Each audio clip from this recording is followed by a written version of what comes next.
दोस्तों, कैसा घोर कलयुग आ गया है। मंदिर जिसे बहुत ही ज्यादा पूजनीय स्थान माना जाता है और मंदिर के पुजारी जिन्हें हम बहुत ही ज्यादा सम्मान की दृष्टि से देखते हैं, कोई कल्पना भी नहीं कर सकता कि इन मंदिर के पुजारियों ने इतना घिनौना काम किया है। जो आप पूरी कहानी सुनेंगे तो आपके रोंगटे खड़े हो जाएंगे कि इन मंदिर के पुजारियों ने एक महिला के साथ में ऐसा कांड किया और महिला की एक छोटी सी गलती ने उसे बहुत ही बड़ी मुसीबत में डाल दिया था, जिससे उसको जान गंवानी पड़ी। तो घटना है वो दिल दहला देने वाली है दोस्तों, और आपके रोंगटे खड़े हो जाएंगे सुनकर कि कितना घोर कलयुग आ गया है। तो इस वीडियो को दोस्तों आपसे रिक्वेस्ट है कि ज़्यादा से ज़्यादा शेयर करें, स्पेशली महिलाओं में तो ज़रूरी शेयर करें ताकि महिलाएं ऐसी घटनाओं से बच सके। और उनको प्रेरणादायक कहानी है दोस्तों, उनको इस कहानी से बहुत ज़्यादा नॉलेज मिलेगी कि देश दुनिया में ऐसी भी घटनाएं होती है और ऐसे पूजनीय लोग जिन्हें हम पूजते हैं वो इतना जघन्य अपराध कर सकते हैं।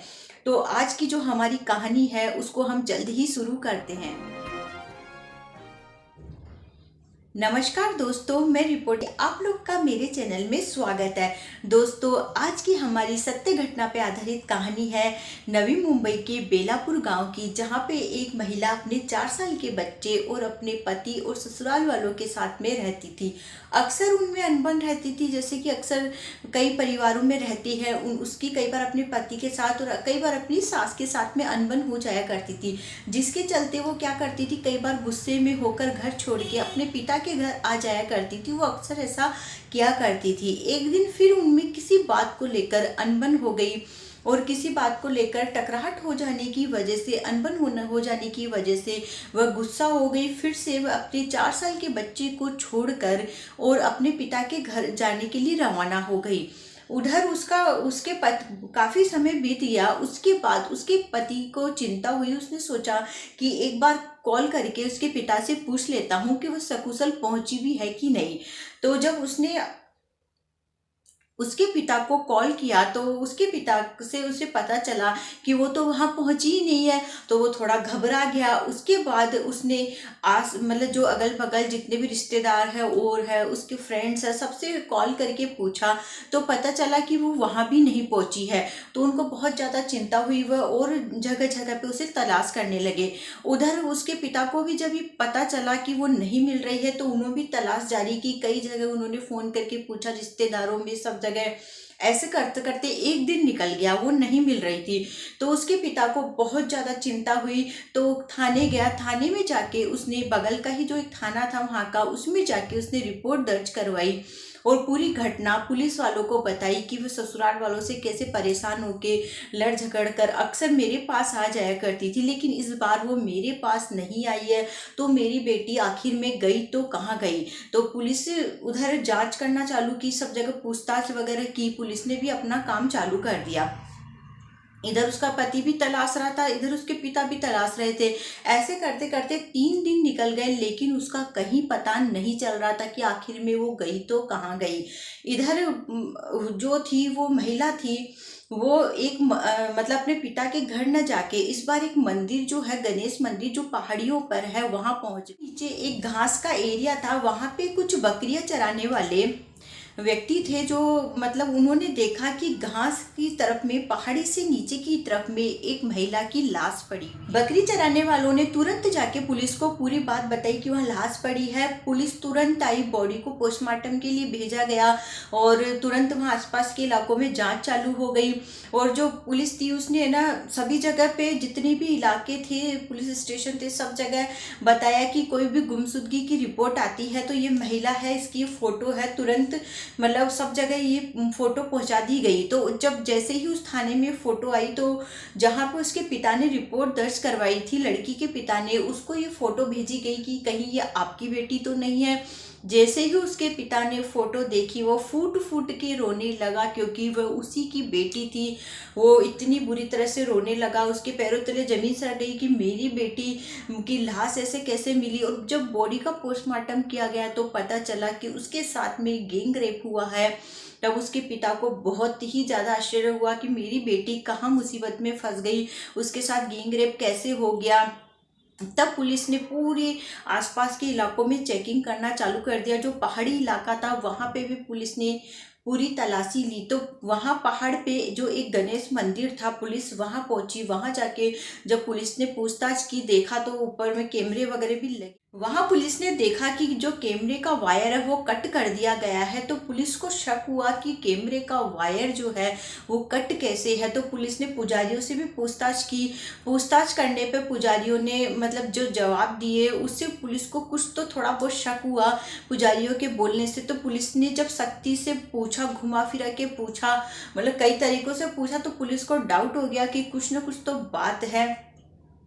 तब जाके पुजारियों ने अपना गुनाह कबूल किया और बोला कि हाँ, इस लड़की को हम ही ने ही मारा है। ऐसे करके पुजारियों ने जो कबूल किया। तो पुलिस ने फिर पूरी कहानी जब पुलिस ने उनसे उगलवाई, पता चली, तो जब पुजारियों ने पूरी बात बताई तो उन्होंने बताया कि ये लड़की मतलब इस लड़की ने हमको आके बताया कि इसका अक्सर अपने परिवार वालों से लड़ाई हो जाती है। जैसा कि उस लड़की ने बताया था, पुजारियों ने वो बात उनको बताई कि ये बता रही थी कि अक्सर इसकी अपने परिवार से लड़ाई हो जाती है तो अपने पिता के घर चली जाती है। लेकिन इस बार ये हमारे यहाँ गणेश मंदिर में इधर आ गई थी। इसकी सहेलियाँ भी साथ में थी, लेकिन वो चली गई थी। फिर ये बैठी रही। उसके बाद उन्होंने बताया कि हमने इसको खाना वाना खिलाया, उसको बोला कि बेटा आप यहाँ रुक जाओ, ऐसे करके भगवान सब ठीक कर देगा। उसके बाद हमने इसको चाय में भांग मिला के दी। पुजारियों ने बताया कि हमने चाय में भांग मिला के दी और पुजारियों ने खुद ने भी भांग पी और उसके बाद वह महिला हो गई बेहोश। उसके बाद पूरी रात तीनों पुजारियों ने उस महिला के साथ में अपनी हवस शांत की और जब तक शांत नहीं हुई पूरी रात वह उसके साथ में अपनी हवस पूरी करते रहे। उसके बाद उस महिला के साथ में वो वैसे ही वहीं सो गए। जब महिला सुबह उठी तो इस हालत में अपने आप को देखकर जोर जोर से चिल्लाना उस महिला ने चालू कर दिया। उसके बाद वो जो पुजारी थे वो उठ गए। उन्होंने देखा कि अगर ये महिला बाहर नीचे चली गई तो हमें जेल भी हो सकती है, बहुत बड़ी घटना हो जाएगी। तो इन तीनों पुजारियों ने मिलकर उस महिला का खेल ही खत्म कर दिया, उसे मार डाला गला दबाकर और उसकी जो लाश थी उसको पहाड़ियों से नीचे गिरा दिया। तो इस तरह से फिर बाद में जाके इस चीज़ का पूरा खुलासा हुआ कि आखिर चरवाहों ने बता ही दिया पुलिस को। इस तरह से इस पूरे केस का खुलासा हुआ। और मुंबई में दीपावली के पास की जो पहाड़ियाँ हैं वो थी और जो तीनों पुजारी थे उनके नाम थे श्याम, संतोष कुमार और राजकुमार था। ये तीनों पुजारी थे जिन्होंने महिला के साथ में ये गंदा काम किया।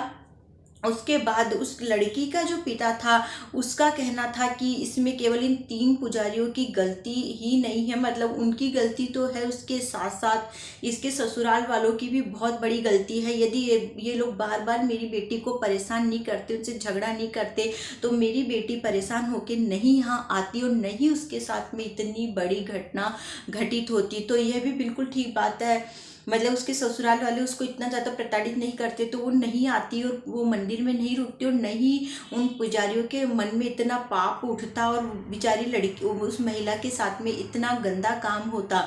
और उस महिला की भी एक छोटी गलती है कि उसे अपने ही पापा के पास, अपने ही पिता के पास जाना चाहिए था। जब झगड़ा हुआ था उसे किसी और पे बिल्कुल भी भरोसा नहीं करना चाहिए था, चाहे कोई पुजारी हो, चाहे कोई पुलिस वाला हो, चाहे कोई पंडित हो, चाहे कोई साधु हो। दोस्तों, किसी पे भी भरोसा करना इतना आसान नहीं है। अपने परिवार वालों के अलावा आप लोग किसी पे इतनी आसानी से भरोसा न करें जब तक आपको उस पर पूरा भरोसा नहीं हो।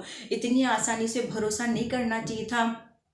उस महिला की ये बहुत ही बड़ी गलती थी कि उन्होंने इतनी आसानी से उन पर भरोसा कर लिया, उनकी दी हुई चाय पी ली, वहाँ रुक गई और उसके साथ में इतना बड़ा कांड हो गया। तो दोस्तों, इस वीडियो को ज़्यादा से ज़्यादा सभी महिलाओं में, सभी परिवार वालों में शेयर करें ताकि ऐसी घटनाओं से वह बच सके। और वीडियो आप लोग को कैसा लगा कमेंट करके बताइएगा और चैनल को प्लीज़ सब्सक्राइब कर लीजिएगा। मिलते हैं अगली ऐसी सत्य घटना पर आधारित कहानी को लेकर। नमस्कार।